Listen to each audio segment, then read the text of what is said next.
Prezados, eu vou pedir a gentileza de que todos se sentem. Boa noite novamente, a gente já tinha conversado. Nós estamos com a transmissão na sala 20, tá? Quem chegar neste momento, nós temos a transmissão lá e também a transmissão ao vivo. Hoje aqui é direcionado nessa parte, a gente sabe para os primeiros anistas, os convidados que nós temos aqui também. A aula magna é essa receptividade para vocês, e eu conto com a colaboração de quem tem vaga ao lado, por favor, que abra sem falta para que outra pessoa possa sentar, tá? Por gentileza. E também a gente está colocando aí em cima para o pessoal, ok?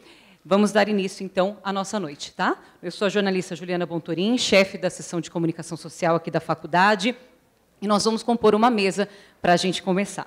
Por favor, neste momento, eu chamo para compor o diretor da nossa faculdade, o professor doutor Rodrigo Gago Barbosa.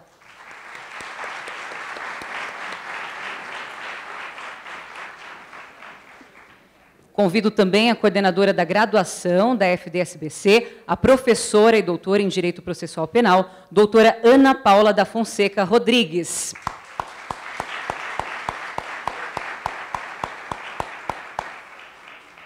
Convido o presidente da CAASP, doutor Luiz Ricardo Davanzo.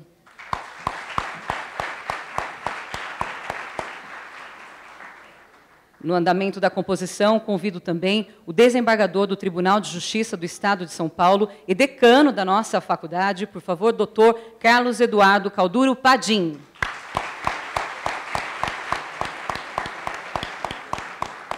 Convido a nossa coordenadora de pós-graduação, a professora doutora Thaís Novas Cavalcante.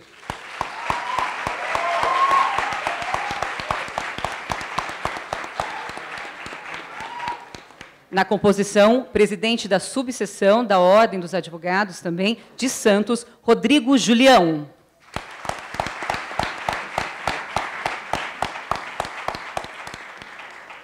E claro, né, para brilhantar ainda mais essa noite, convido ao palco e para a mesa o palestrante da noite, Dr. Caio Augusto Silva dos Santos.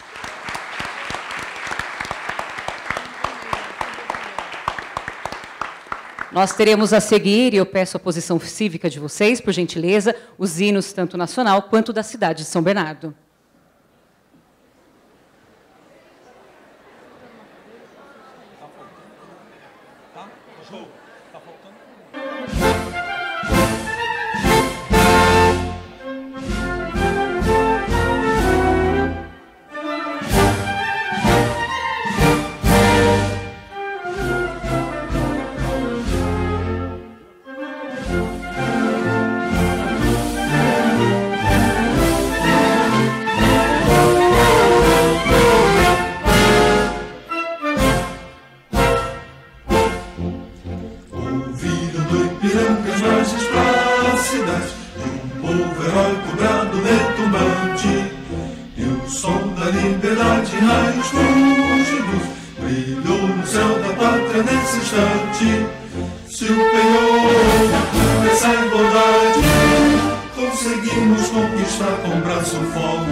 lindos campos têm mais flores, nossos lógios têm mais vida, nossa vida no teu seio mais amores.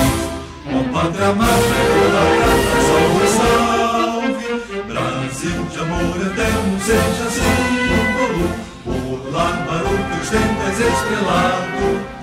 Edito verde louro desta flâmula, paz no futuro e glória no passado.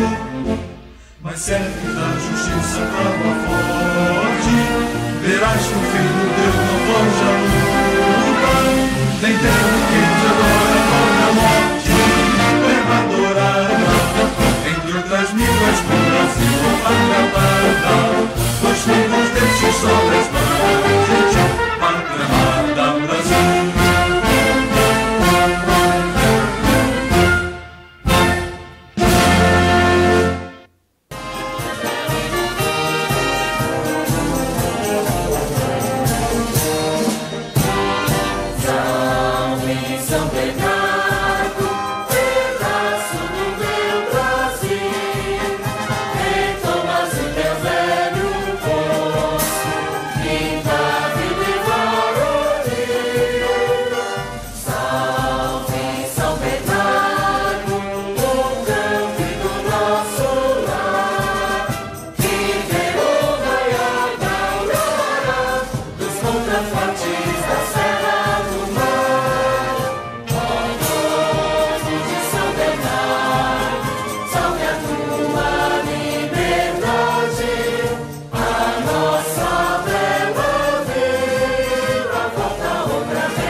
Muito obrigada.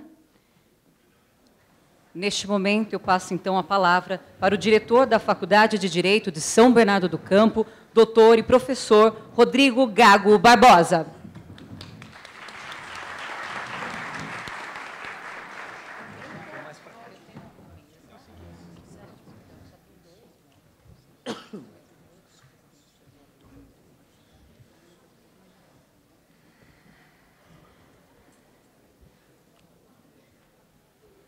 Boa noite a todas as pessoas presentes.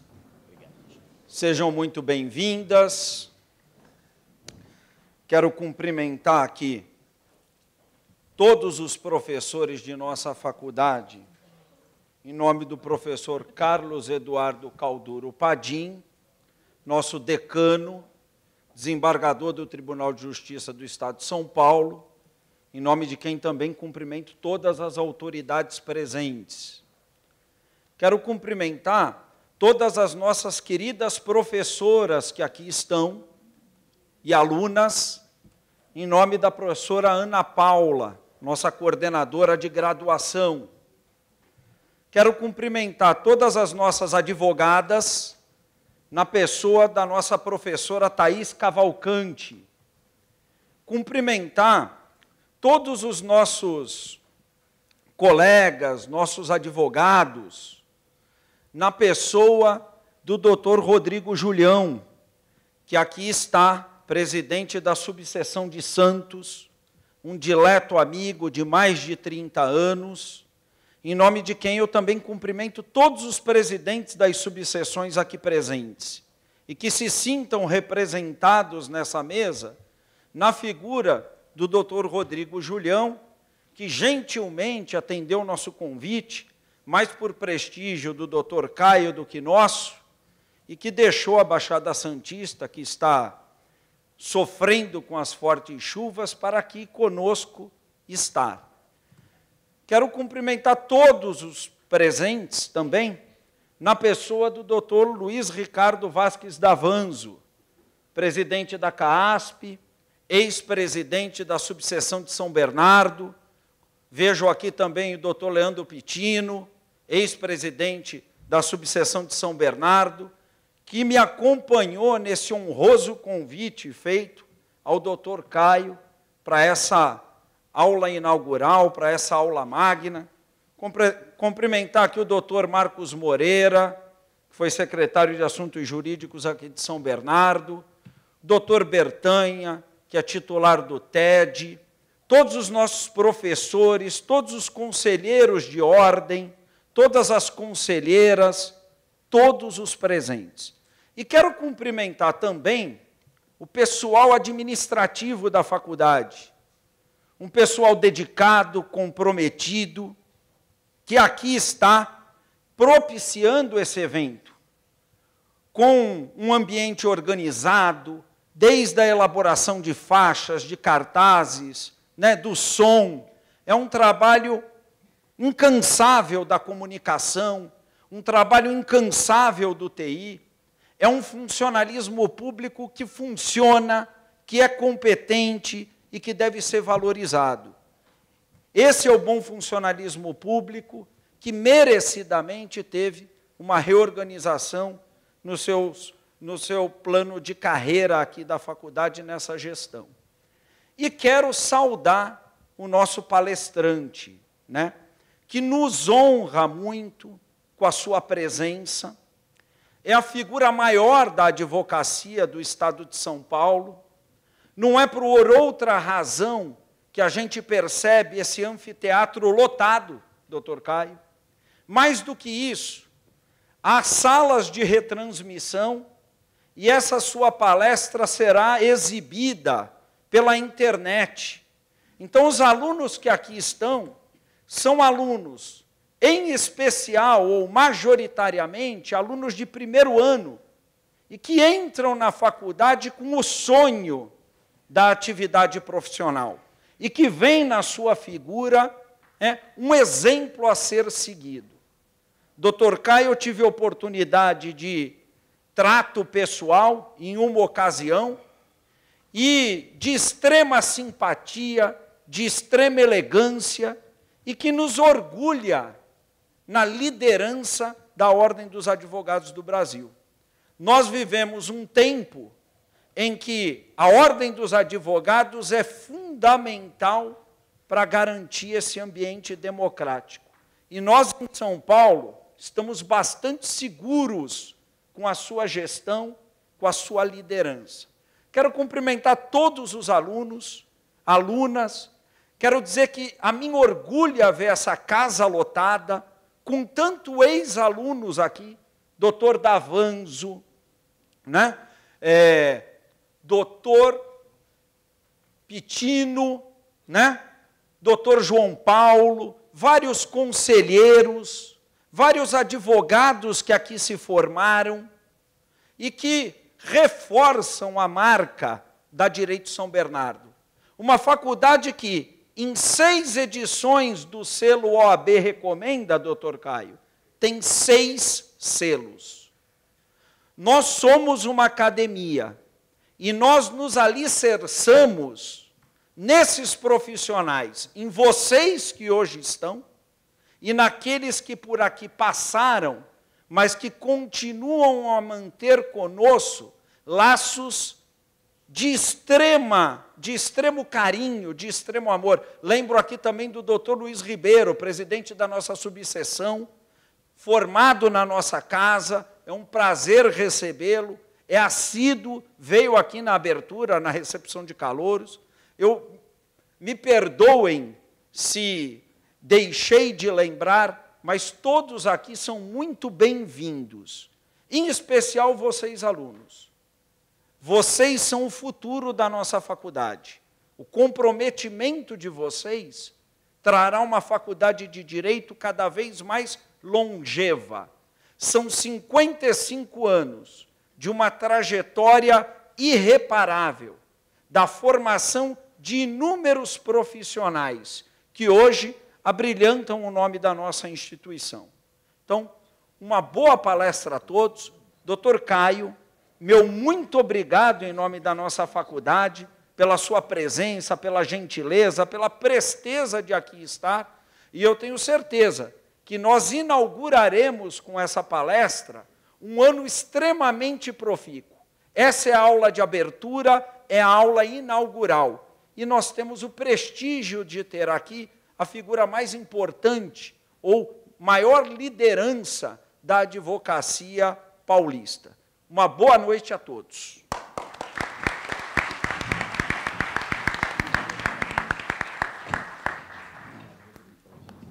Aproveitando na sequência também falado pelo Dr. Rodrigo, a gente quer agradecer a vocês que participaram do primeiro ano do Trote Solidário, que arrecadaram, que doaram os alimentos, eles estão lá na frente, isso vai para o Fundo Social de Solidariedade. Essa é uma outra marca também, né, Dr. Rodrigo, da nossa faculdade, que é fazer a solidariedade em conjunto com vocês. Então, meu muito obrigado, obrigado ao Caixa dessa parceria que vocês que realizam. Eu sei que tem alguns espalhados por aqui, que nós fizemos a foto, e eu quero uma salva de palmas para vocês que fazem essa parte solidária.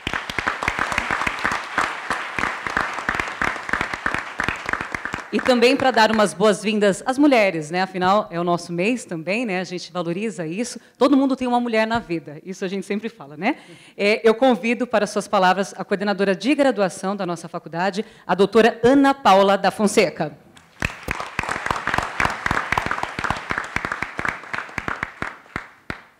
Boa noite a todos e a todas. Eu me sinto muito honrada de brevemente tecer algumas considerações em relação a esse momento. É um momento muito importante da graduação, em que a gente tem essa aula inaugural com uma autoridade como o Dr. Caio, e certamente, eu tenho certeza que vai ser extremamente enriquecedor para todos nós, para os alunos, inclusive para nós profissionais. Então, certamente, tudo que eu possa falar ficará aquém do que o Dr. Caio vai desenvolver. Então, serei breve nas minhas palavras. Gosto de comparecer a esses eventos, porque eu tenho certeza que todos nós aproveitaremos muito. Muito obrigada.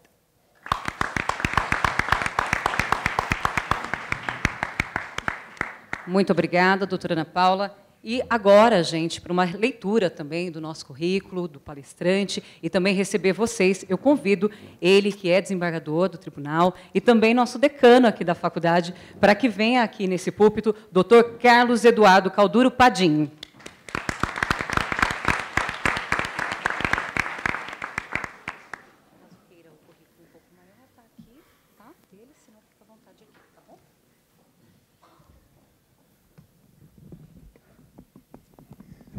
Bem, boa noite a todos, principalmente aos meus caríssimos alunos, que são a razão da nossa presença e a razão de ser da faculdade.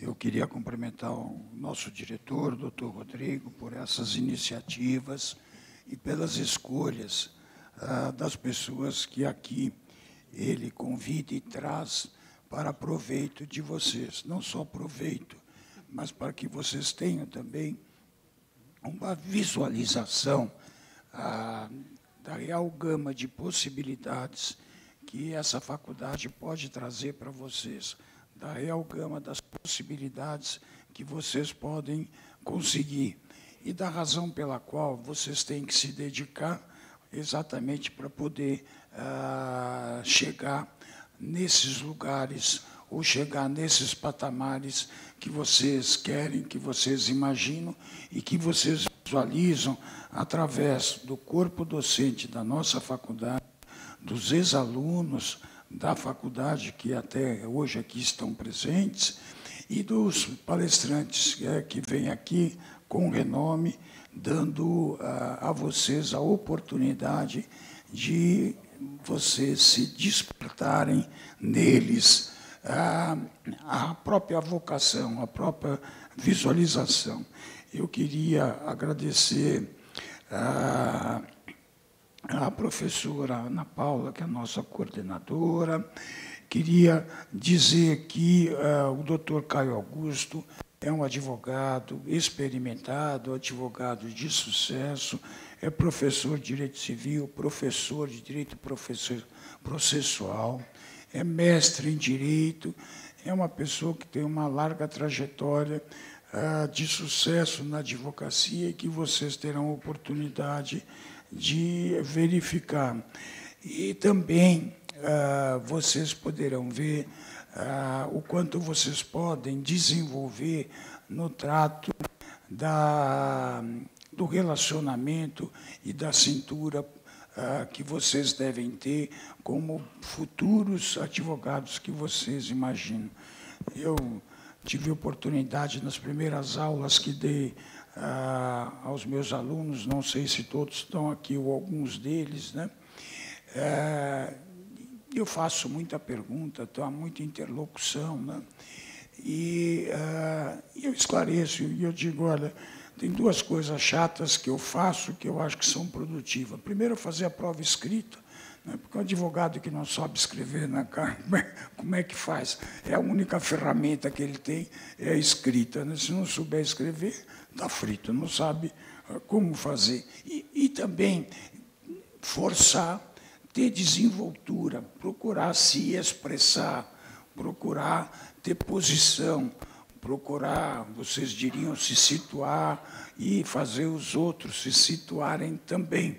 De modo que assim é que vocês irão se comportar e assim é que vocês poderão ser o que esses advogados que estão todos aqui e que foram apresentados de sucesso, o doutor Davanzo, que é um advogado aqui, foi presidente da subseção, hoje está na Caixa Assistencial lá da Ordem. Vocês têm, como futuros advogados, uma grande missão, né? Vocês são verdadeiros guerreiros, né? Lutadores pelos direitos de outros. E, para isso, vocês precisam ter destemor, precisam ter força, precisam ter coragem, mas, antes de tudo, vocês precisam também ter conhecimento, né? Ninguém consegue pôr para fora o que nunca entrou para dentro. É impossível. Né? Então, o que se procura aqui, vocês terão, é mesmo esse despertar para todas as oportunidades que a faculdade oferece, que a faculdade traz. Esse despertar é algo bastante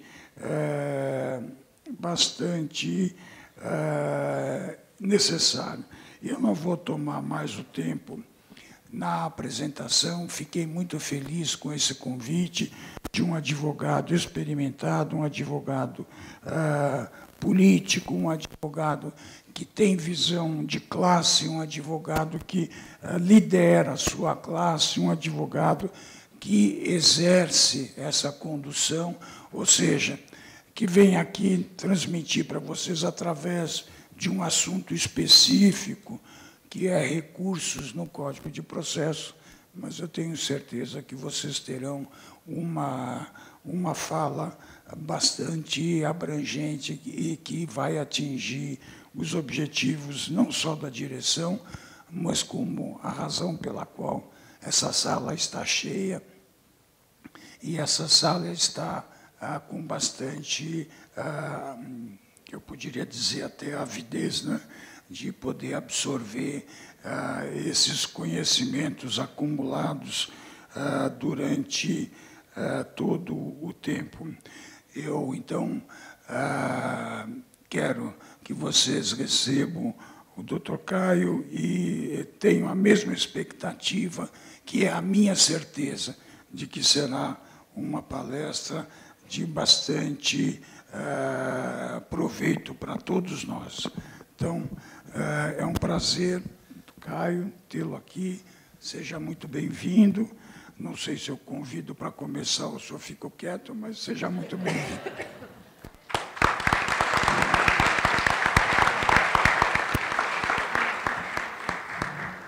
Só aproveitar enquanto o doutor Caio está vindo, quem está em pé, tem ainda um local aqui na frente, tá, por gentileza? Tem alguns vagos aqui, porque vocês ficam mais confortáveis também, tá bom? Com a transmissão ao vivo, se vocês quiserem incentivar o compartilhamento e a marcar nas postagens também no Instagram, a gente vai, com certeza, repostar todo o trabalho que vocês têm em conjunto com a gente, tá bom? Por favor, doutor Caio, fique à vontade, o público é seu.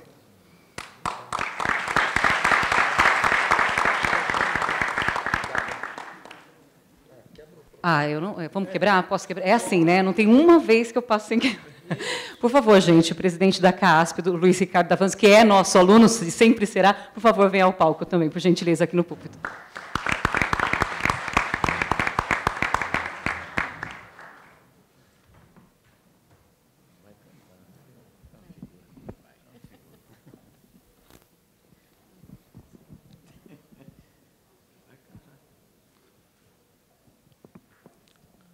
Gonzaguinha tem uma música muito bonita que chama Sementes do Amanhã. Ele compôs: ontem um menino que brincava me falou que hoje é semente do amanhã, para não ter medo que esse tempo vai passar. Não se desespere, nem pare de sonhar. De 87 a 91, eu estive aí, sentado assistindo às palestras, aqui na Faculdade de Direito, mas nós tínhamos excelentes semeadores. E os semeadores que semeavam em nossas mentes aquelas palavras incentivadoras, que nos trazia conteúdo, estavam nos preparando para poder estar aqui hoje falando na qualidade de presidente da Caixa de Assistência dos Advogados. E eu gostaria de saudar e cumprimentar o doutor Rodrigo Gago Freitas, muito obrigado pela oportunidade de estar aqui juntamente com o nosso presidente seccional, bem como também de fazer uso da palavra e parabenizar pelo trabalho que vem desempenhando à frente dessa tão importante faculdade de Direito, que é a nossa querida Faculdade de Direito de São Bernardo do Campo, que tem 6 OAB recomenda, e eu, como professor de cursinho, enquanto não estava na política de ordem, era diferenciado quando nós percebíamos que o aluno é da Faculdade de Direito, oriundo da Faculdade de Direito. Parabéns pelo trabalho e sucesso, doutor Rodrigo Gago. Receba os nossos cumprimentos. Saúdo também ele que foi o meu professor, e confesso que ele está hoje da mesma forma que estava na época, não é porque já era desembargador, nosso professor, doutor Carlos Eduardo Candudo Padim, e é uma honra ter sido aluno do professor Padim, desde aquela época. Receba também os nossos cumprimentos, parabéns por ser referência da Faculdade de Direito e também como desembargador. Muito obrigado. O senhor falou que não dá para pôr para fora aquilo que não entrou para dentro, né? Para dentro. E realmente essa música, eu lembrei dessa música exatamente nesse momento, que é a semente do amanhã, que a gente precisa, neste momento, seja quem está aqui, quem está pelas redes sociais, captar essa semente para que ela possa, com certeza, dar frutos. Algumas dão frutos rapidamente, outras demoram um pouco mais. Gostaria de saudar e cumprimentar também a doutora Ana Paula de Fonseca Rodrigues, coordenadora do curso de graduação, receba os nossos cumprimentos. Gostaria de saudar a doutora Thaís, que aqui está presente. Gostaria de cumprimentar todos os presidentes e subseções da OAB. Olha que privilégio, além de diretores, conselheiros, numa palestra dessa, nós estarmos recebendo o grande doutor Rodrigo Julião, presidente da OAB de Santos. Receba os nossos cumprimentos. E eu vejo aqui também que nós temos vários conselheiros seccionais e nós temos vários presidentes de subseção, que me permita, doutor Rodrigo, destacá-los, mencionar, porque fazem parte da advocacia, são nossos grandes líderes. Eu vejo aqui o meu presidente aqui de São Bernardo, doutor Luiz Ribeiro Oliveira, recebe os nossos cumprimentos. Também o doutor Leandro Aguiar Pitino, que foi o nosso presidente aqui da subseção de São Bernardo, a doutora Simone Gastaldello, que foi tesoureira da OAB de São Bernardo, doutor Elias de Paiva, que foi tesoureira da OAB de São Bernardo. É muito bom nós termos gestores da OAB neste ambiente acadêmico que é muito salutar. Gostaria de cumprimentar também, nós temos diretores aqui, o Luiz Paulo Turco, a Paula de São Caetano, cumprimentando o nosso presidente da OAB de São Caetano, João Paulo Borges Chagas, receba os nossos cumprimentos, nosso presidente da OAB de Diadema, Fernando Duque Rosa, que está ali, doutor Joselito de Paula, presidente da OAB de Mauá, também está presente, e o doutor Ricardo Risque, nosso presidente da OAB de Ribeirão Pires, toda a nossa região muito bem representada. Eu gostaria de saudar e cumprimentar e agradecer por tudo que fizeram, fazem, eu tenho certeza que ainda muito fará em prol da advocacia, saudando também a nossa presidente da comissão da Jovem Advocacia Regional aqui do ABCDMR, que é a Caroline Vilela, e saudar também o doutor Luiz Ricardo Biagione Bertanha, que é o nosso presidente do Tribunal de Ética, e os diretores que nós temos hoje na OAB de São Bernardo do Campo, a professora Carmela, que é a nossa professora aqui da Faculdade de Direito de São Bernardo, agora na parte de graduação, que é a nossa vice-presidente, a Ana Paula Lupino, nossa secretária-geral, e também o Eduardo, que está aqui, o nosso tesoureiro, receba os nossos cumprimentos. Eu gostaria também de saudar a todos os alunos e dizerem para aproveitar esse período que estão aqui na Faculdade de Direito e aproveitarem essa palestra de hoje, porque acredito que com 20 e poucos anos ele se formou bem jovem e aí foi trabalhar como estagiário na Caixa Econômica Federal. Logo que se formou, passou no exame de ordem e aí presidiu a comissão do jovem advogado. Depois que presidiu a comissão do jovem advogado, ele também presidiu a comissão de de prerrogativas que defende os interesses da advocacia. Depois foi vice-presidente da OAB de Bauru, por 2 vezes presidente da OAB de Bauru. Ele que, por 2 gestões, ele foi o nosso secretário-geral da OAB, ele que comandou também o Estado de São Paulo da Comissão de Assistência Judiciária da OAB, e ele, tão jovem,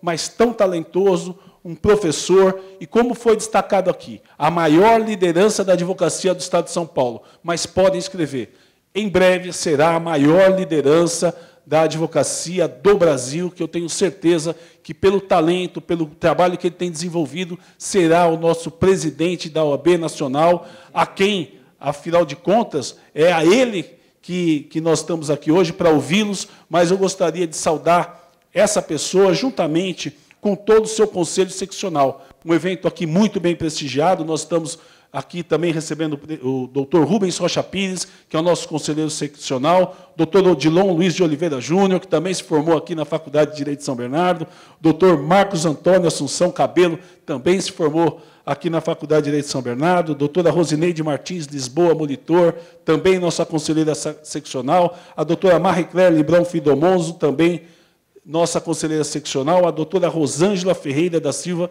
também conselheira seccional, várias autoridades aqui presentes, prestigiando essa que, com certeza, já é a grande liderança da advocacia do Estado de São Paulo, o primeiro presidente do interior a presidir a OAB de São Paulo e o primeiro candidato a reconhecer o ABCDMR. O ABCDMR nunca teve tantos representantes na Ordem dos Advogados do Brasil. São 8 conselheiros seccionais e, pela primeira vez, alguém do ABCDMR ocupa um cargo de direção na OAB, em que pese, nesses 88 anos de advocacia, nós tenhamos a Faculdade de Direito aqui, já somos quase 30 mil advogados e nunca foi reconhecido. Mas esse jovem líder, ele teve essa visão, ele teve esse reconhecimento de valorizar a nossa tão importante região, por isso que eu fiz questão de nominar todas essas autoridades da advocacia. Eu vejo aqui também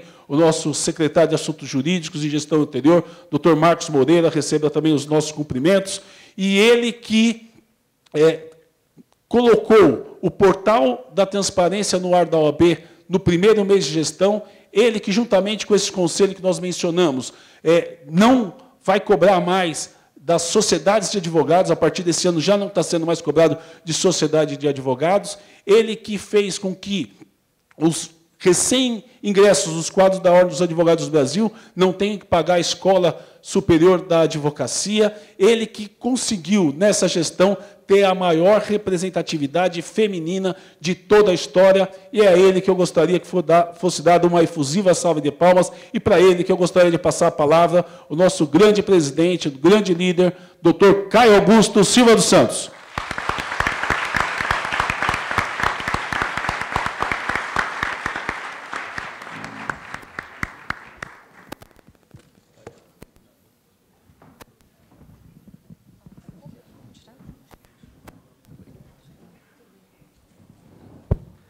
Bom, boa noite a todas as alunas e aos alunos, aos convidados, aos professores.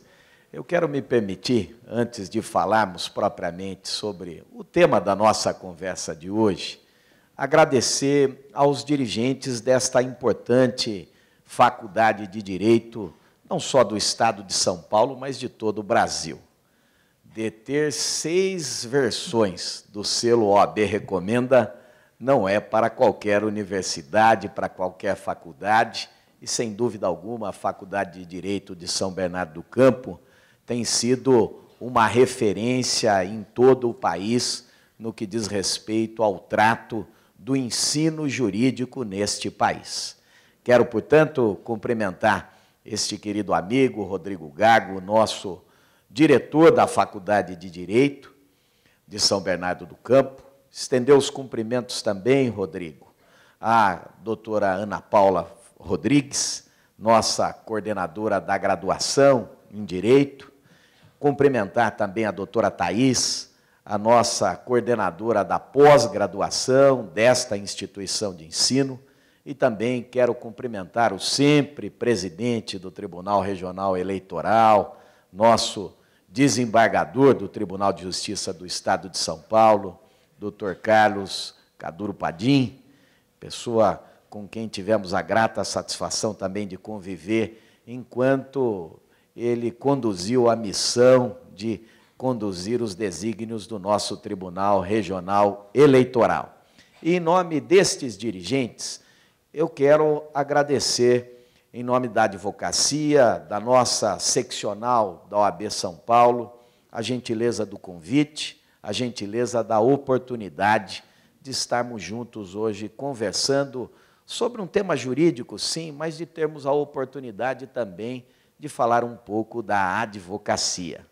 Por isso, não temos condições de não mencionar que somos devedores dos gestores de ordem que estão aqui presentes hoje e que, gentilmente, nos emprestam seus prestígios e as suas qualidades. A nossa seccional, a OAB São Paulo, é a maior seccional do país. Nós temos, em todo o Estado, 243 subseções. Cada uma delas com seus 5 diretores. Nós temos o nosso conselho seccional, composto de 160 conselheiros, mais 6 conselheiros federais e mais 10 diretores da nossa querida Caixa de Assistência dos Advogados de São Paulo.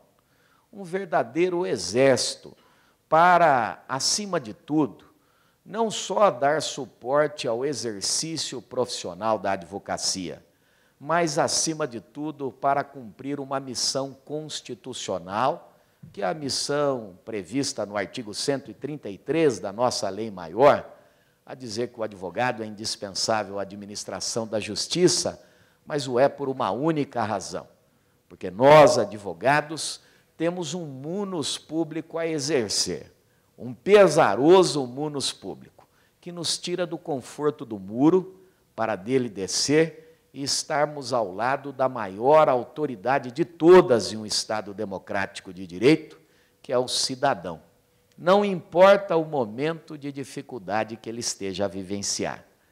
Para a sobrevivência deste Estado democrático, era preciso que alguém estivesse ao lado de cada um de vocês, ao lado dos 200 milhões de habitantes, dos mais de 200 milhões que compõem a nossa nação, para que nós pudéssemos defender a nossa visão de mundo sobre as coisas, para que nós tivéssemos o nosso direito respeitado e não vivêssemos sob o jugo da régua do governante de plantão. Por isso, a importância da advocacia para a sustentação do Estado democrático de direito. Daí porque quero fazer o registro do ditado. Diz o ditado, Rodrigo Gago, que quem tem padrinho não morre pagão. E com um padrinho como o Davanzo, não há dúvida alguma de que a nossa caminhada fica facilitada. O Davanzo, experiente gestor de ordem, que foi nosso diretor da subseção de São Bernardo do Campo em 4 mandatos.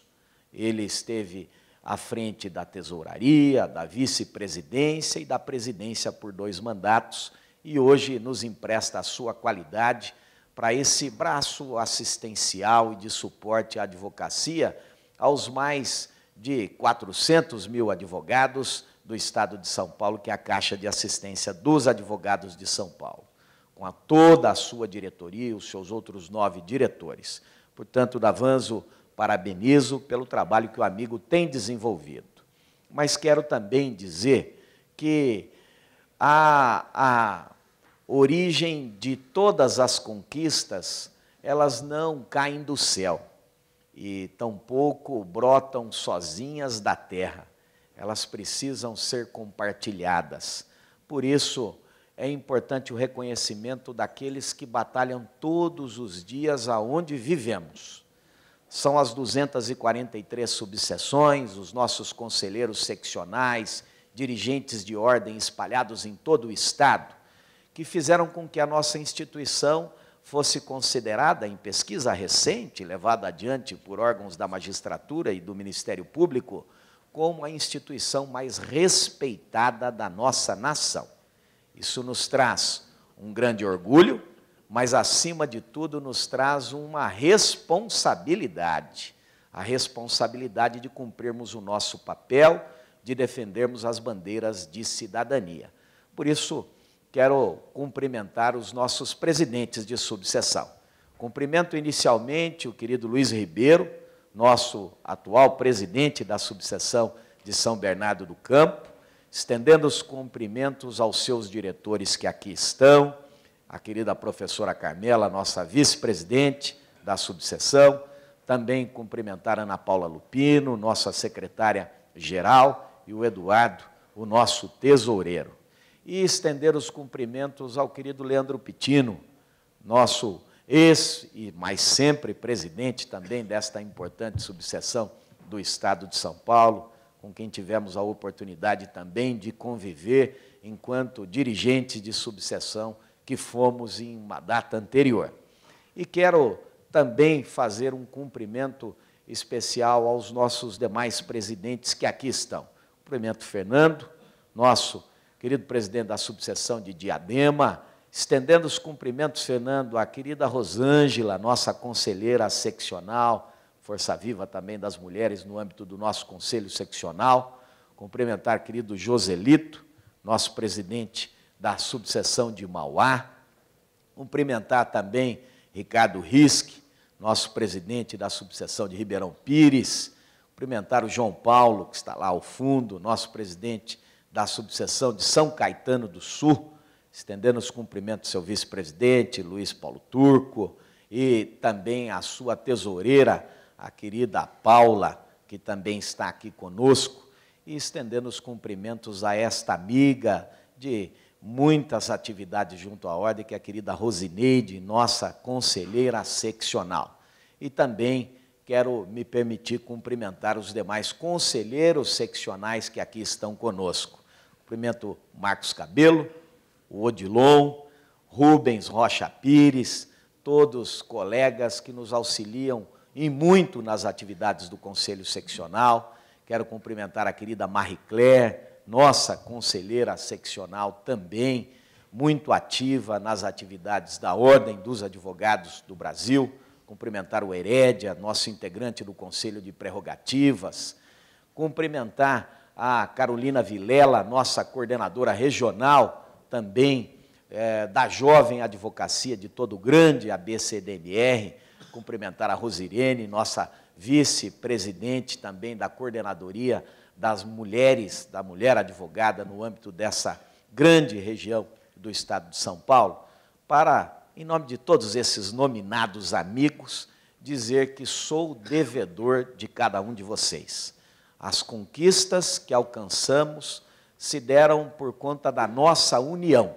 É a nossa união que dá o suporte de cidadania, da advocacia, e não há dúvida que é nesta união, querido Bertanha, nosso presidente do Tribunal de Ética e Disciplina, Marcos Moreira, esse amigo da advocacia, também aqui conosco, acompanhando esta oportunidade. É assim que nós conseguimos caminhar caminhar sempre à frente. E falarmos um pouquinho sobre o tema que nos coube conversar nesta ocasião. E aí, professor Padim, eu tenho um certo conforto para falar nesse tema, não em razão do meu conhecimento sobre ele, muito pelo contrário. Nós vamos falar sobre recursos no novo Código de Processo Civil. E como é novo, não obstante estejamos a falar sobre o Código de 2015, Código de Processo Civil, querido presidente Rodrigo Julião, nosso amigo, presidente de Santos, pessoa que tem feito um excelente trabalho nas atividades desta importante subseção do Estado de São Paulo. Nós temos o conforto de dizer de que o que é novo nos permite errar. Então, a ideia não é vir aqui para ensinar a quem quer que seja, mas ter a oportunidade de conversarmos um pouco sobre esta temática, que é a temática dos recursos no ambiente da legislação processual civil. Por isso, já me antecipo me protegendo, dizendo que os erros que cometerei fazem parte do jogo da nossa discussão, do nosso diálogo e da nossa conversa. E aí, é preciso fazer um pouquinho de rememoração das nossas codificações para compreendermos um pouquinho se a nova codificação na temática recursal está a falar de algum avanço propriamente dito, ou se nós estamos aprendendo, nos abeberando de alguns ensinamentos de outros sistemas processuais. Por isso, relembro aos amigos que nós tivemos duas codificações apenas anteriores. Antes delas, nós não tínhamos codificações, prevaleciam as chamadas ordenações filipinas. Depois veio o Código de 39, o Código de 73 e surgiu, portanto, o Código de 2015.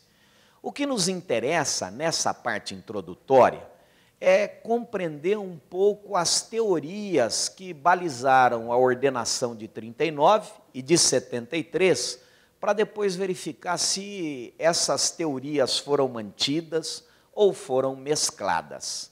E do ponto de vista recursal, é importante lembrar que o Código de 39 trabalhava com a teoria da substanciação, que implicava no reconhecimento, na identificação do recurso conforme o conteúdo da decisão que era prolatada em determinado processo judicial. E como trabalhava com conteúdos, o sistema recursal do Código de 39 era, sem dúvida alguma, muito complexo, de maneira a causar efetivas dúvidas na apresentação do recurso cabível. Por isso é que lá no Código de 39 existia um princípio chamado princípio da fungibilidade recursal. Quando alguém apresentava um recurso, mas outro era cabível, e os tribunais entendiam que, dada a dúvida concreta, razoável na situação enfrentada, se admitia, recebia-se um recurso pelo outro. Lá, na época do Código de 39, no âmbito da teoria da substanciação, nós tínhamos três tipos de decisões. Nós tínhamos decisão interlocutória simples, nós tínhamos decisão interlocutória mista e nós tínhamos sentença. Decisão interlocutória, por excelência, é aquela decisão que decide incidentes no curso de um determinado processo. Incidentes que não encerram o processo, porque o processo vai seguir a sua marcha. Contrário a isso, a sentença é aquela decisão que põe fim ao processo, não de uma maneira definitiva que nós não vamos ter mais prosseguimento dele, porque tem os recursos cabíveis às outras instâncias. Mas a sentença se qualifica com esse conteúdo de definitividade quando eu estou trabalhando com aquela instância pela qual o processo está a tramitar. A sentença decide o caso todo. A decisão interlocutória nos permite subir degraus para alcançarmos o fim de determinado processo.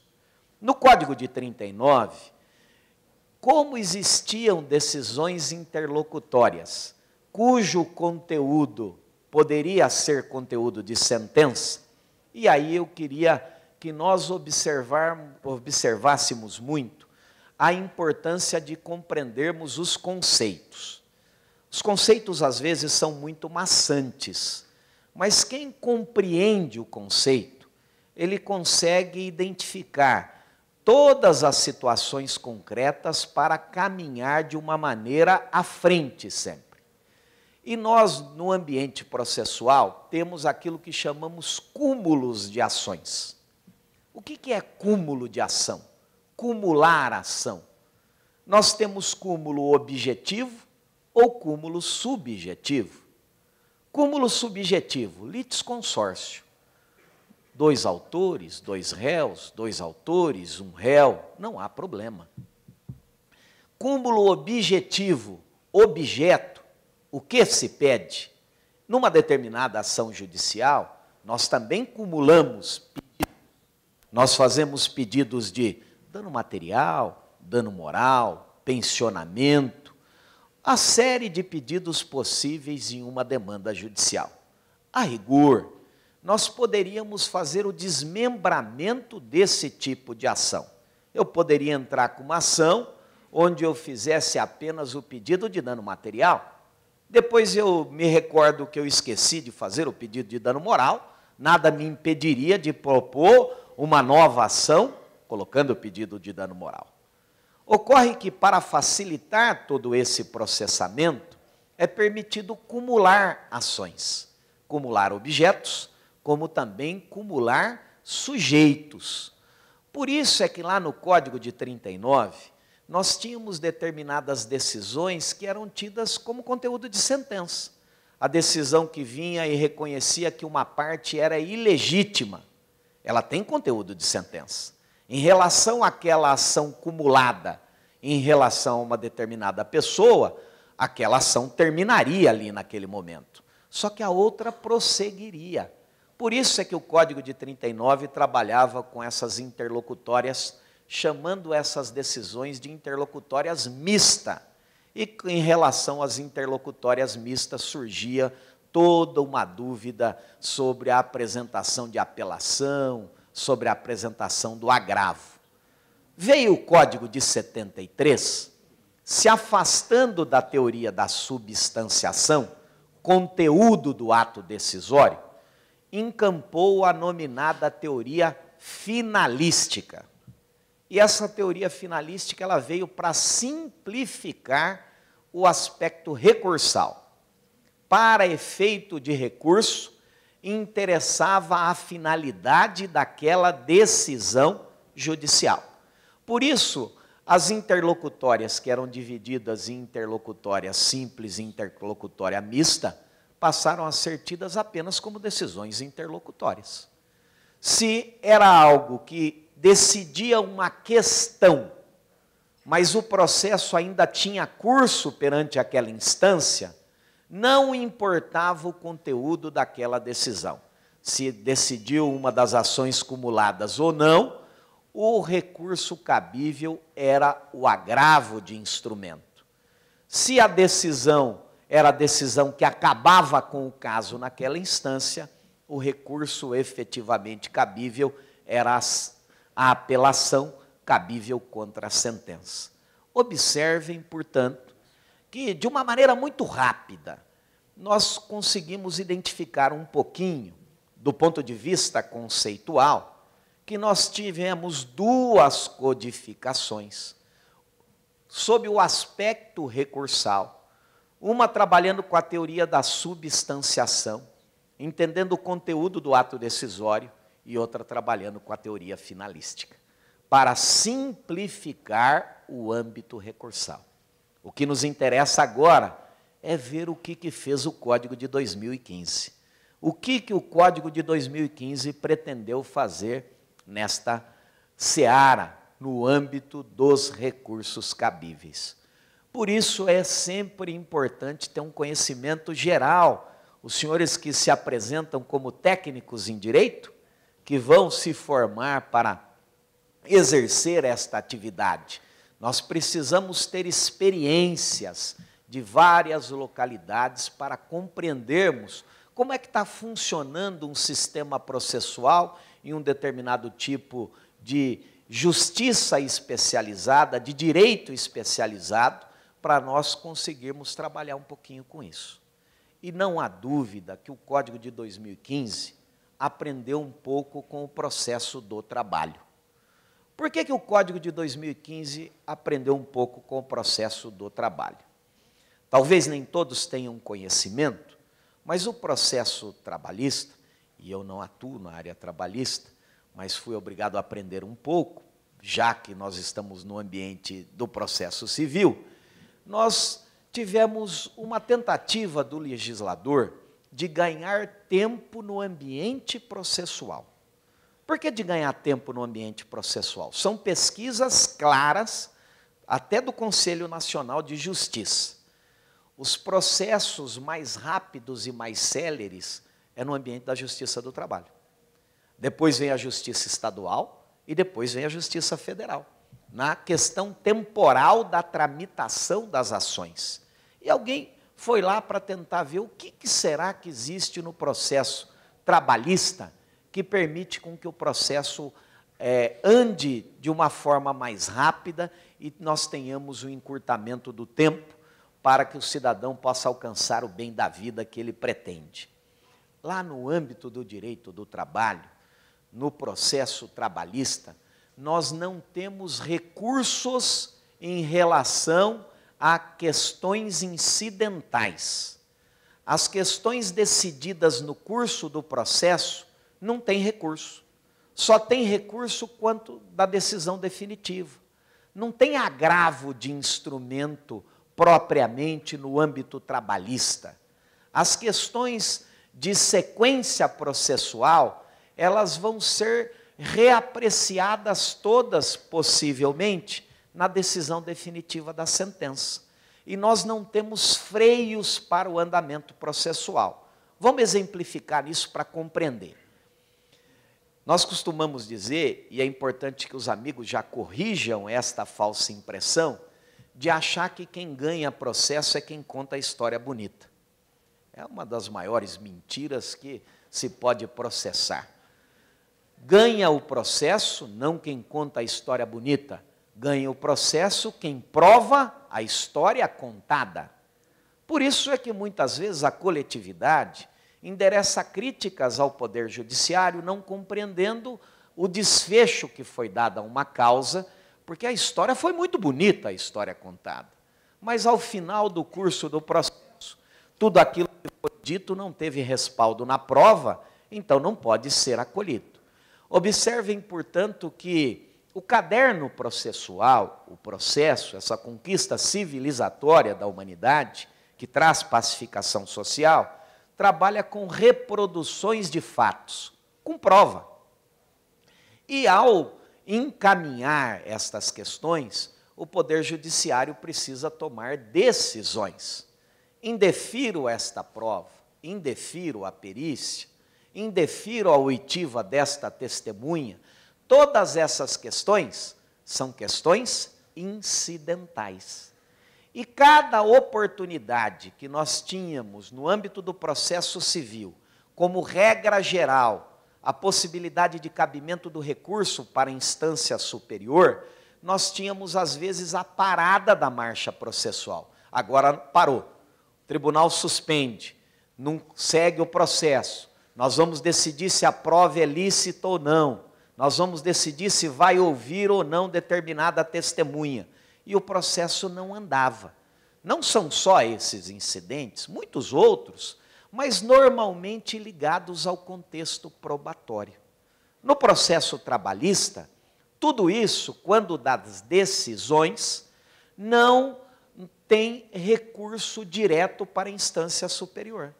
Porque se aguarda o momento da sentença, para que ao avaliar a sentença, se ela é favorável ou não aos participantes do processo, lá no ambiente trabalhista, no recurso ordinário, que faz às vezes da apelação, decidir-se se vai ser ou não regurgitada determinada discussão.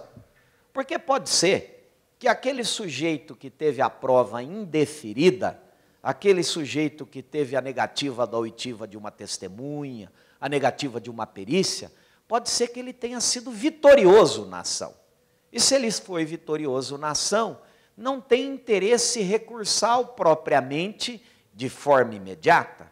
Não obstante, há mecanismos processuais que, para a proteção, vai permitir essa discussão e encontra razões ao recurso definitivo. Mas eu queria, desde logo, só dar esta visão, porque no processo trabalhista, ele anda mais rápido, porque nós não temos todas as oportunidades de frear o curso processual através de discutir de maneira ampla todas as decisões interlocutórias mediante recurso. Tudo bem até aí? Processo trabalhista, portanto, nós não temos a recorribilidade das decisões interlocutórias. As decisões interlocutórias serão apreciadas quando dá a oportunidade da decisão definitiva, que é a sentença. Tudo bem? Só que o processo civil é mais metido. Ele quer ser sempre mais elaborado. Ele cria um sistema diferenciado. Ele não faz como o processo civil de 73, onde nós tínhamos a possibilidade de recorrer de todas as decisões interlocutórias, mas ele também, não obstante, veja no processo trabalhista uma experiência importante de tramitação rápida de processo, ele não veda as possibilidades todas de apresentar recurso contra as interlocutórias. Por isso é que o sistema do CPC de 2015, ele de novo regurgita duas espécies de decisões interlocutórias. Não pelo seu conteúdo. Nós não estamos aqui a ressuscitar a teoria da substanciação do Código de 39. Mas ele trabalha com dois tipos de interlocutória. Uma que ele fala que é recorrível de imediato, e outra que ele diz que não precisamos recorrer. E o que interessa de mecanismo processual nessa circunstância? O direito não socorre quem dorme. Um instituto fundamental e importante no ambiente do processo é o instituto da preclusão. Tem coisas que eu preciso fazer. Se eu não fizer, eu não vou poder fazer em outra ocasião. Por que é importante dizer isso? Porque penso que houve um avanço, sim, na legislação processual para que nós até conseguíssemos corrigir uma crítica manifestamente indevida e irrazoável que recai sobre a advocacia. É muito comum nós ouvirmos dizer que o processo demora porque os advogados recorrem muito. Mas vejam só o quão importante é a compreensão do que eu vou dizer. O advogado não defende direito próprio. O advogado defende direito alheio, que é do cidadão. Portanto, nós não podemos tergiversar em relação àquilo que não nos pertence, que não é nosso. Eu tenho uma espada na minha cabeça. É o direito de alguém que confiou o seu direito à minha capacidade profissional. E quando há uma decisão que ela é prejudicial ao cliente, àquele que confiou no meu trabalho, como é que eu posso ficar não vou recorrer? Como é que eu faço isso? Se eu não recorrer, eu estou cometendo algo ruim para o cliente. Por isso que no sistema de 1973 do CPC, os advogados recorriam porque eles estavam corretos em recorrer. Porque se eles não recorressem destas questões incidentais, o que ia ocorrer? Preclusão. Depois ele ia perder a causa na sentença, o cliente perderia, e daí ele ia falar o seguinte: mas se eu ouvisse aquela testemunha, hein?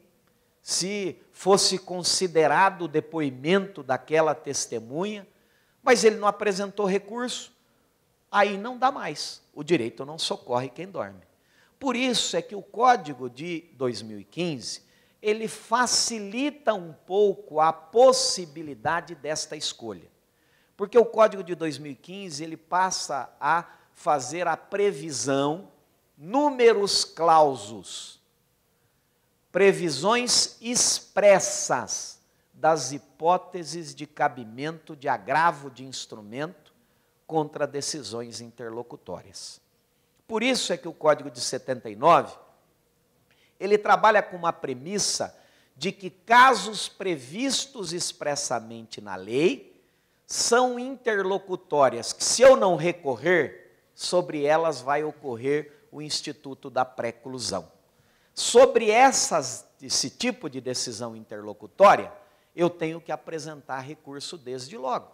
Porque se eu não apresentar o recurso, vai operar o instituto da preclusão e eu não posso mais me valer dessa discussão posteriormente. Mas existe uma gama muito maior de questões incidentais que não há previsão expressa da recorribilidade imediata. Para essas hipóteses, nós vamos usar o mesmo sistema da justiça do processo do trabalho, porque existirão decisões interlocutórias recorríveis, sobre as quais recairão o Instituto Processual da Preclusão, e existirão decisões interlocutórias, porque que não tem previsão expressa, que eu não preciso recorrer, que eu posso falar sobre elas depois, quando da decisão definitiva, que é a sentença. E essas circunstâncias todas vão envolver o contexto probatório. Esta é a grande modificação do sistema processual do Código de 2015. Trazer um aprendizado do processo do trabalho, mesclando com o aprendizado do processo civil. Tudo parece razoavelmente simples. Se não fosse a oportunidade que nós todos temos, e eu não vejo isso como equívoco, muito pelo contrário, é da essência humana a evolução nas interpretações, por isso que, graças a Deus, nenhum dos julgadores, nenhum dos advogados serão substituídos por máquinas, né, professor Cadinho? Temos que ser assim. E vai ser, viu, professor? Ninguém é capaz de sobrepujar a capacidade humana. O Superior Tribunal de Justiça se debruçou sobre a nova sistemática recursal do CPC de 2015. E sob a relatoria da ministra Nancy Andrighi, foi criada uma teoria em torno da questão recursal. Compreendam a sistemática prática do dia a dia.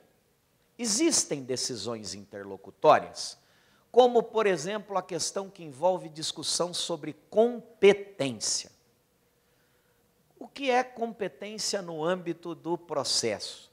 Não é o sujeito não ter qualidade intelectual para tomar decisão. Não é o competente ou incompetente sobre essa ótica. É o competente por jurisdição. Então, nós temos as justiças especializadas, justiça eleitoral, e temos o nosso presidente que conduzia as atividades da justiça eleitoral no estado de São Paulo. Nós temos a justiça trabalhista, nós temos a justiça militar, Tribunal de Justiça Militar, nós temos as justiças especializadas, Justiça Federal, a Justiça Comum, Justiça Estadual. A organização judiciária trabalha com competência e determinadas causas devem ter o seu curso em juízes específicos. Se é matéria que tem interesse da União ou na acepção ampla que seja descentralizada da administração, ligada à União de uma tal forma, a temática toda tem que ser discutida no âmbito federal. Quando nós temos ações, por exemplo, que envolvem a Ordem dos Advogados do Brasil, por essência se entende que a competência é da Justiça Federal para decidir essas questões. E aí nós estamos falando de incompetência, ou melhor, competência absoluta. O novo sistema não prevê a recorribilidade imediata da decisão que decide sobre matéria de competência. Esse foi o primeiro precedente de relatoria do Superior Tribunal de Justiça sobre essa questão. Chegou lá no Superior Tribunal de Justiça para dizer, mas não é muito prejudicial ao andamento processual nós aguardarmos um processo chegar ao seu final para uma instância superior decidir, ó, tudo errado, não devia estar tramitando por aqui, vai para outra justiça especializada? Então a ministra, sob a relatoria, não foi uma decisão unânime, tiveram entendimentos de ministros para todos os lados, mas criou-se uma teoria chamada princípio da taxatividade mitigada. Princípio da taxatividade, números clausos, só aquelas hipóteses. Só na hipótese prevista na lei cabe o agravo de instrumento contra a decisão interlocutória.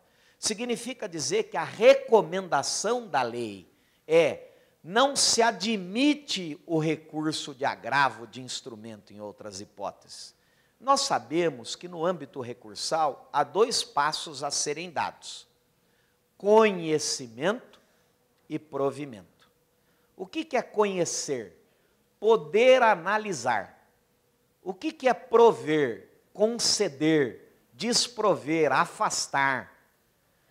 Nessa circunstância, se não tem previsão legal do cabimento do agravo de instrumento, quando nós manejávamos o agravo de instrumento perante o Tribunal de Justiça, numa causa tramitando na Justiça Estadual, no novo sistema processual, o que vinham os desembargadores e diziam, não conheço do agravo de instrumento, porque não há previsão expressa do cabimento de agravo contra a decisão interlocutória.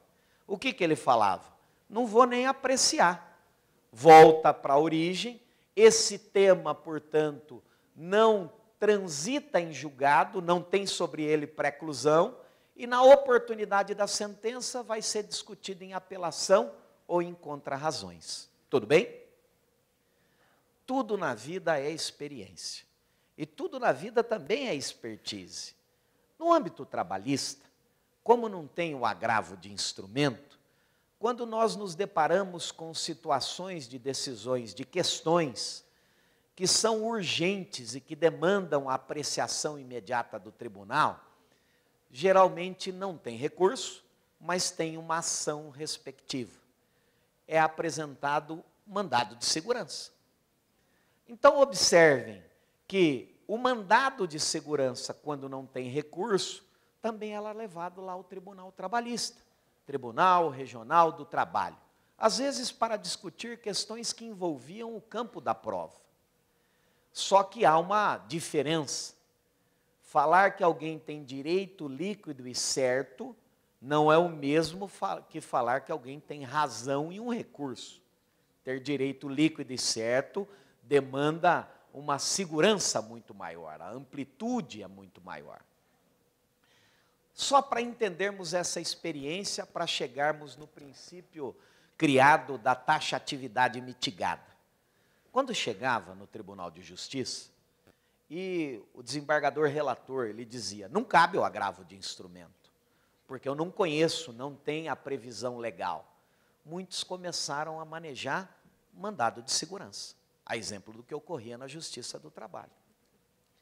E, dada a experiência ocorrida no ambiente trabalhista, o que os desembargadores começaram a discutir? Ó, nessa situação excepcional, admito o agravo de instrumento. Era um contexto de expertise, porque eles diziam o seguinte, ó, realmente é uma questão muito urgente, se eu não conhecer do agravo agora, depois ele vai apresentar uma ação, um mandado de segurança. Então eu já vou encurtar o caminho. Eu admito de forma excepcional o agravo de instrumento, e aí nego o provimento ou dou provimento àquela postulação recursal. Foi isso que o Superior Tribunal de Justiça decidiu quando ele cria o princípio da taxatividade mitigada. Ele não coloca as partes e a advocacia, evidentemente, como suporte à parte em uma sinuca de bico, como poderíamos dizer numa linguagem popular, num jargão comum. Mas ele vem e diz o seguinte: o novo CPC de 2015, ele trabalha com 2 tipos de interlocutória. Uma recorrível de imediata, cabe ao agravo de instrumento. Se não recorrer, preclui, tem preclusão. A outra que não tem previsão, você pode aguardar para ver se vai manter o interesse recursal quanto da decisão definitiva. Para essas hipóteses, haverão exceções que, no caso concreto demonstrada a urgência, pelo princípio da taxatividade mitigada, pode ser apresentado o agravo de instrumento.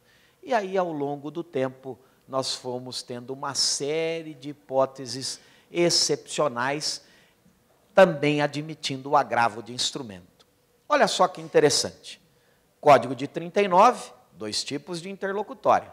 Teoria da substanciação. Tem interlocutória que parece sentença, que cabia apelação.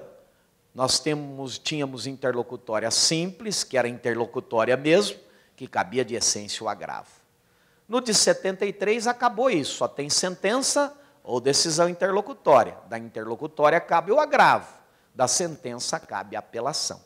Do Código de 2015, nós fomos lá no sistema trabalhista e dissemos: não precisam recorrer de tudo. Deixa o processo caminhar um pouco mais. É uma escolha. E, ao fazer esta escolha, você, às vezes, até perde o interesse recursal, porque pode ser que você ganhou a causa, mesmo não tendo a oitiva daquela testemunha que lhe foi indeferida. Observem que esta evolução trabalha, assim, com uma circunstância que permite com que o processo ande mais rápido e que também não se perca tempo com anulações posteriores em situações excepcionais. Por isso, o princípio da taxatividade mitigada, criado pela jurisprudência atestada pelo Superior Tribunal de Justiça. Mas observem isso, essa jurisprudência lá chegou porque os tribunais de justiça, eles começaram a decidir destas maneiras, porque as partes apresentavam estas discussões, e isto é importante para a evolução do direito. Meu avô dizia, professora Thais, que quem tudo sabe sempre erra em tudo, porque nunca ouve ninguém. E a discussão destas decisões é importante para que nós tenhamos uma segurança daquilo que fazemos. As intelectualidades são diferentes, pessoas têm visões diferentes, interpretações diferentes. Por isso que a discussão no âmbito da primeira instância, da segunda instância e também dos tribunais superiores, nos permite ter uma segurança maior daquilo que decidimos. Sempre se costuma dizer que a primeira manifestação sobre algo é a manifestação mais horrível, porque é aquela que não foi adequadamente pensada, discutida, né, trabalhada. Por isso é importante a questão envolvendo esta evolução. Me permito também, para não me estender muito, mas trabalhar um pouquinho com o sistema processual de 2015, que ele faz a extinção de alguns recursos. No âmbito do agravo de instrumento, na legislação de 73, nós tínhamos muitos outros agravos. Muitos outros, porque era o dobro. São 4 tipos. Nós tínhamos o agravo oral, nós tínhamos o agravo retido, nós tínhamos o agravo de instrumento e nós tínhamos o agravo regimental, ou agravo legal. O que fez o novo CPC? Ele falou, ó, vamos diminuir isso para o meio. Nós só temos hoje, agora, o agravo que era chamado de regimental, só para nós termos uma compreensão. As decisões, quando pensamos em primeira instância, são decisões monocráticas. Um único representante do Poder Judiciário decide a questão. Quando nós falamos em recurso, nós estamos pensando na atribuição da decisão por alguém mais experiente, mais experimentado, mas que não vai atuar sozinho, ele vai atuar em um grupo de pessoas, em uma turma julgadora. É uma decisão colegiada. A compreensão das expressões, das terminologias, nos ajudam muito bem. Acórdão. O que é um acórdão? O que eles estão fazendo, o conjunto de pessoas? Eles estão acordando, eles estão estabelecendo um entendimento entre eles. Mas ocorre que muitas vezes, até para o sistema processual de rapidez, porque se eu tenho 3 casos, e eu coloco 3 casos para os 3 decidirem em conjunto, eu ocupo o tempo dos 3. Por isso que tem a sistemática dos relatores. Então, se cada um decidir 3, nós temos 9 processos que podem ser decididos no conjunto. Sistema de organização processual. Observem que nós temos, então, portanto, decisões que, em princípio, deveriam ser colegiadas, que são decididas por um único integrante, pelo relator do caso. Essas decisões decididas só pelo relator, como é da essência do recurso levar para uma turma, eu tenho a possibilidade de um recurso chamado agravo.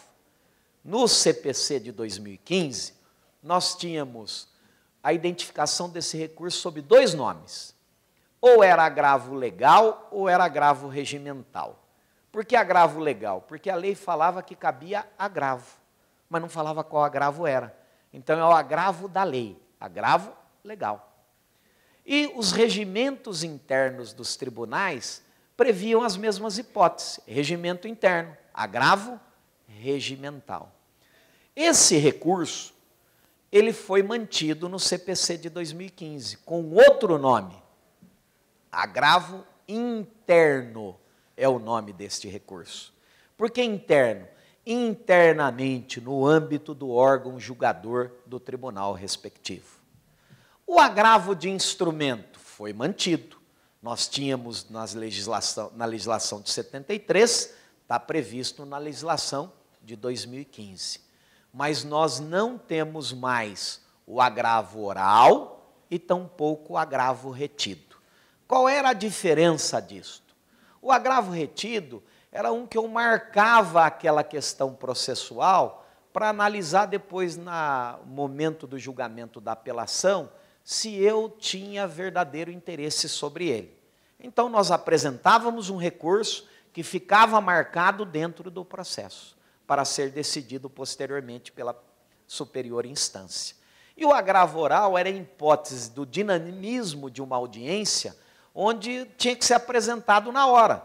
As questões envolvendo contradita de testemunhas, para que aqueles que não têm toda a compreensão disso, então as pessoas que vão depor em juízo, tem pessoas que têm o direito de proteger outras pessoas. Vocês não vão me querer que uma mãe vai fazer um depoimento contra um filho?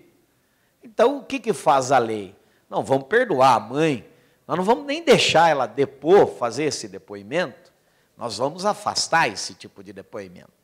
Ah, mas essa ótica do parentesco, então quem é parente nunca vai ter a possibilidade de fazer prova? Como é que vai ficar as questões envolvendo direito de família? Quem é que tem conhecimento dessa matéria, se não são os integrantes da família?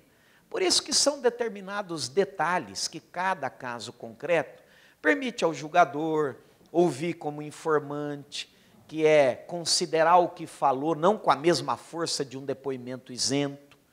E todas essas circunstâncias é o dinamismo da audiência. Mas olha só como, às vezes, uma audiência, ela levava quase o dia inteiro. O sujeito faz uma pergunta, o advogado, querendo saber determinada questão. O juiz fala, indefiro a pergunta. Pô, é uma questão importante, eu quero saber.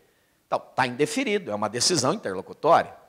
Dizia o CPC de 73, que eu tinha que fazer um agravo oral, depois da reforma. É evidente que tivemos leis que foram alterando o Código de 73, mas ele era da essência toda. Então, eu tinha que pedir, ó, pela ordem, eu quero agravar dessa decisão. Aí abri o termo, dava as razões, parte contrária, contra razões. Agora vamos prosseguir, vamos para as outras perguntas. Eu, às vezes, anotava isso, deixava para o final do termo da audiência. Então, era uma trava tão grande que o CPC de 2015 falou, não vamos mais ter agravo oral. Já que não todas as decisões interlocutórias são recorríveis, então nós não precisamos mais do agravo oral. E também não precisamos mais do agravo retido. Ou você apresenta o agravo de instrumento, ou então você não apresenta nada e depois nós vamos analisar a fundo aquelas questões. Então é importante dizer que o CPC de 2015 extinguiu 2 tipos de agravo. O recurso por excelência está mantido, que é o recurso de apelação contra a sentença. Nós tivemos também a extinção de um outro recurso, chamado embargos infringentes. Entender o mecanismo disto. Decisões colegiadas. Então, nós podemos ter divergência. Normalmente, a turma julgadora, 13 integrantes. O relator decide de uma maneira e nós podemos ter divergência entre os demais. Alguém acompanhando o relator, alguém decidindo de forma diversa. Nós saímos de lá de trás com a possibilidade ampla de um recurso para tirar a prova dos 9. Opa, convenci alguém no tribunal. Vamos chamar outros julgadores para ver quem é que realmente tem razão na situação concreta.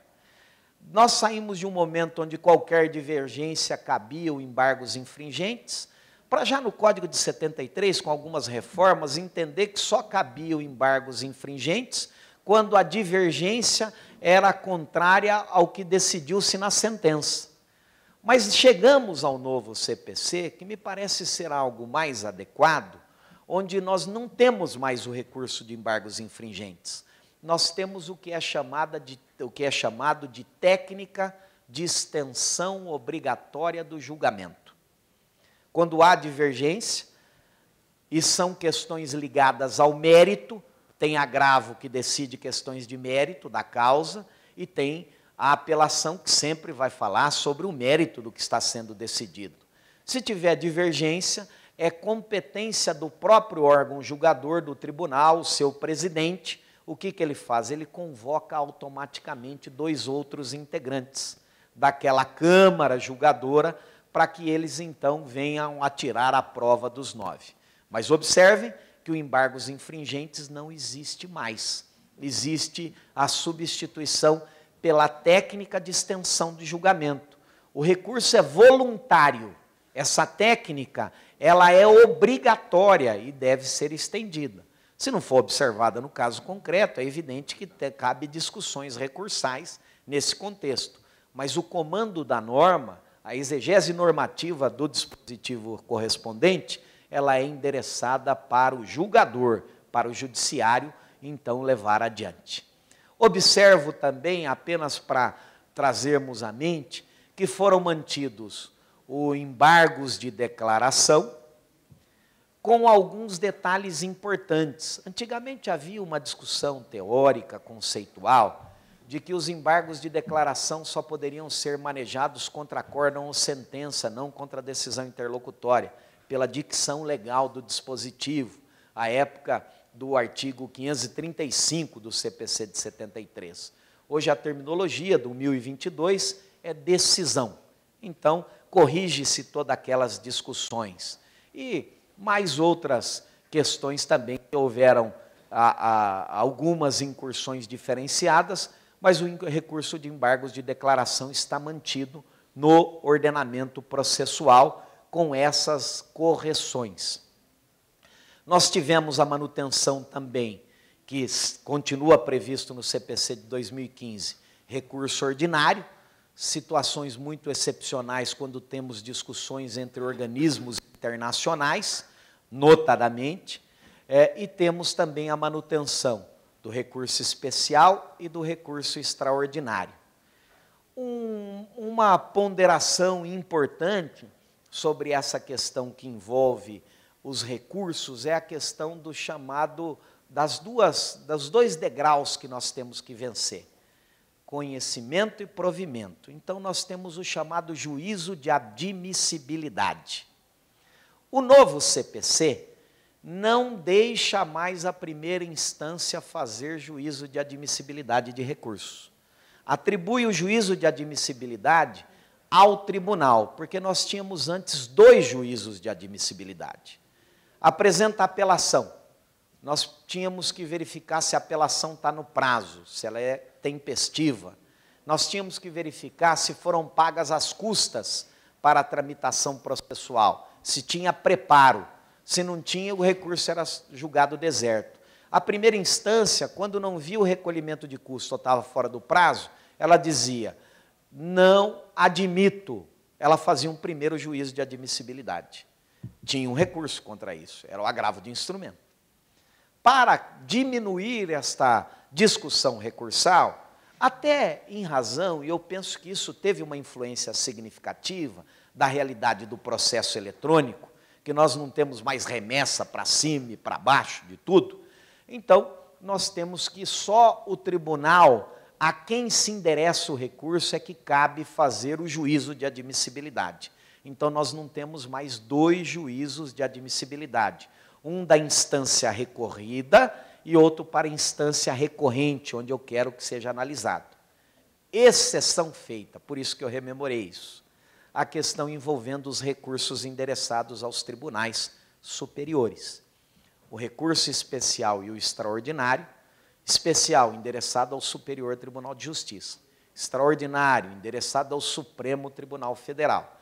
Esse ainda a legislação mantém a previsão de 2 juízos de admissibilidade. Um do tribunal contra a qual eu apresento o recurso por conta dos acórdãos que produziu, que ele vai dizer se é caso de envio desses recursos para os tribunais superiores, e depois o juízo de admissibilidade chamado definitivo, que as próprias cortes superiores haverão de fazer. Me permito corrigir uma impressão equivocada que se tem, né, quando se tem muita discussão, nós precisamos diminuir recursos, nós temos que diminuir direitos, sempre vem aquela história que nós temos mais de 2 instâncias, que nós temos 4 instâncias. Não é verdade. É preciso compreender do ponto de vista técnico. Existem as instâncias ordinárias, são 2, primeiro grau e segundo grau. Na instância ordinária, a amplitude para conhecer de prova. Instância ordinária está preocupado com justiça do caso concreto. Instância extraordinária, excepcional, aí é por ordem de competência. O Supremo não pode decidir interpretação de lei federal, por essência. O Supremo Tribunal Federal interpreta a Constituição. O Superior Tribunal de Justiça interpreta a lei federal.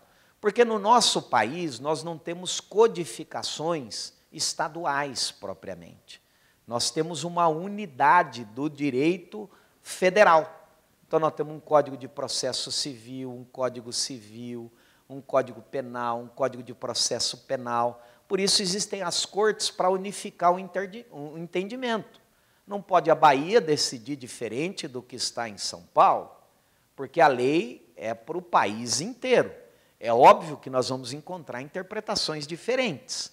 E, por isso, precisava existir um recurso para que um tribunal superior ditasse o direito na situação concreta, fazendo a interpretação da violação ou não da regra legal.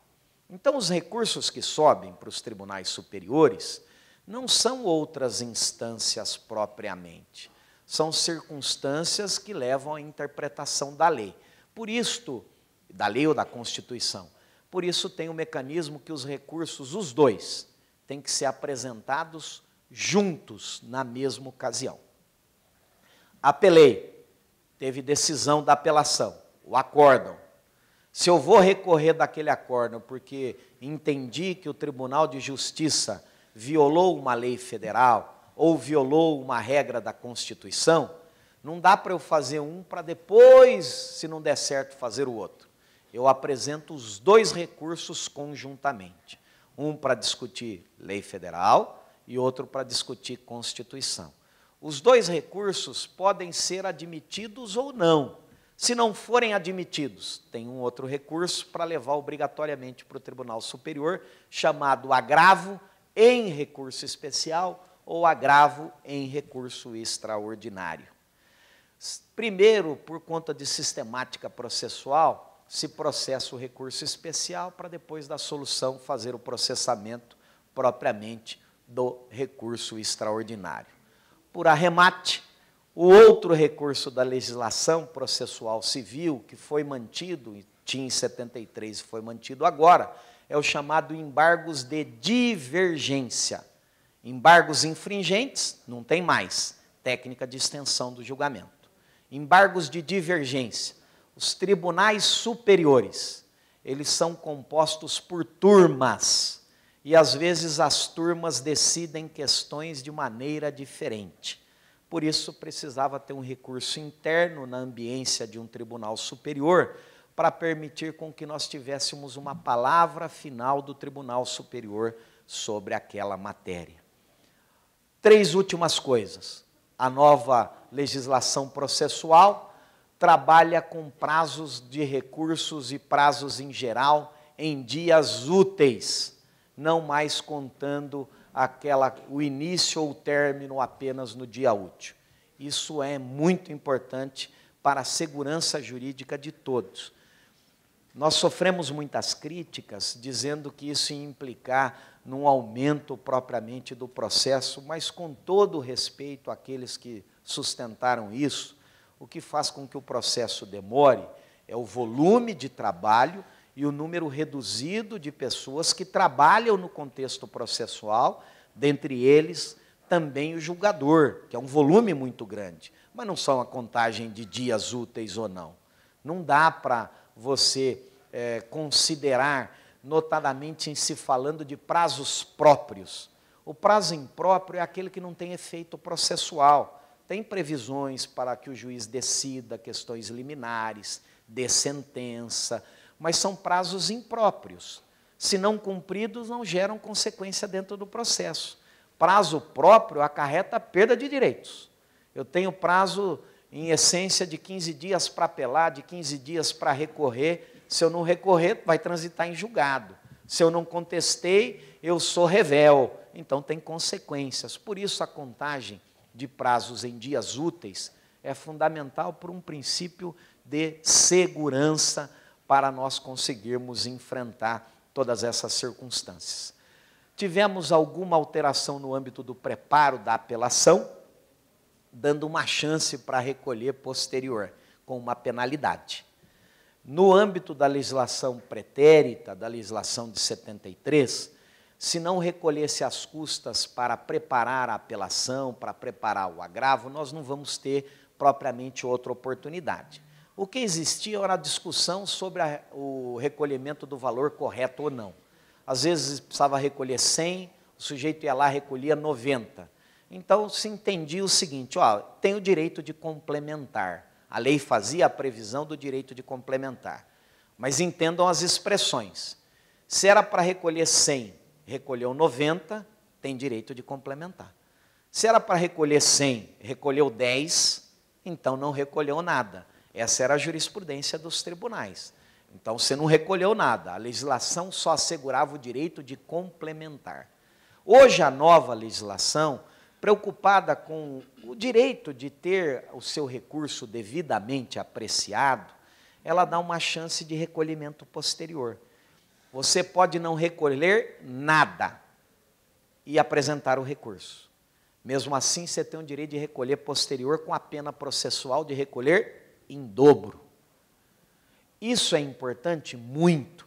Os senhores não imaginam como o cliente some do escritório quando vem a decisão contrária e quando precisa da presença dele para recolher as custas. E ficava sempre aí uma dificuldade sobre o profissional da advocacia. E na grande maioria das vezes o próprio profissional ia lá e recolhia, porque ele não queria amanhã ou depois ter um confronto judicial com o próprio cliente. E, por incrível que pareça, né, dizem que em casa de ferreiro o espeto é de pau, né, dados de contato com os clientes por conta da demora do processo, é sempre um quiprocó, uma dança de gato para conseguir encontrar o cliente nessas ocasiões. Então, a legislação processual ajudou muito trabalhando aí com a premissa de assegurar um contexto de aproveitamento da matéria discutida em determinado recurso. Portanto, meus amigos, eu acho que eu já falei demais hoje e não tenho a intenção, obviamente, de pretender esgotar uma matéria tão ampla como essa ligada aos recursos no âmbito do CPC de 2015. Nós costumamos dizer, né, Rodrigo, que tem uma previsão, nós temos uma tabela de honorários, né? Tabela de previsão de honorários por questões, e por incrível que pareça, doutora Ana Paula, é difícil você encontrar alguém num ambiente festivo importunar um médico, um engenheiro, né? Mas com o advogado, às vezes você está numa festa, na mesa do buffet, né? O sujeito cutuca você e pergunta assim, você é advogado? E nós não aprendemos, Nós falamos, sou advogado. Então eu falo assim, não, sabe o que é? Tem um caso assim, eu queria que você me ajudasse. Nós falamos para eles assim, olha, não tem problema nenhum.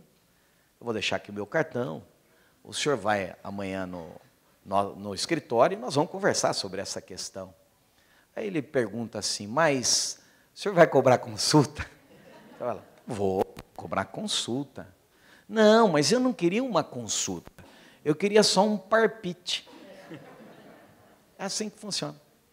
E, no âmbito da ordem, nós brincamos dizendo que a nossa tabela de honorários, ela deveria ter um item escrito assim, ó, parpite, palpite. A advocacia ia ficar rica todos os dias. Por que eu contei essa história? Não tive a intenção de dar consulta a ninguém hoje. Hoje eu apenas me atrevi a dar alguns parpites de um advogado caipira do interior do estado de São Paulo, da cidade de Bauru, que teve a honra de hoje poder estar na Faculdade de Direito de São Bernardo do Campo para essa nossa discussão. Muito obrigado pela atenção de vocês.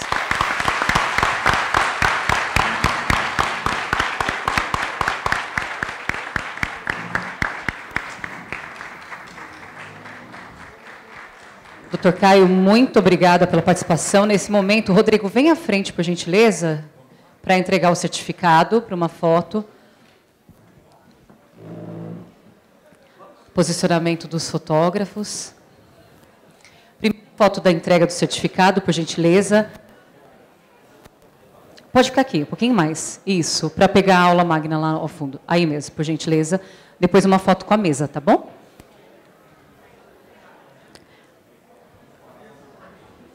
Por favor, prezados à frente. Só um minutinho para registro da faculdade. Agora com a mesa, por gentileza.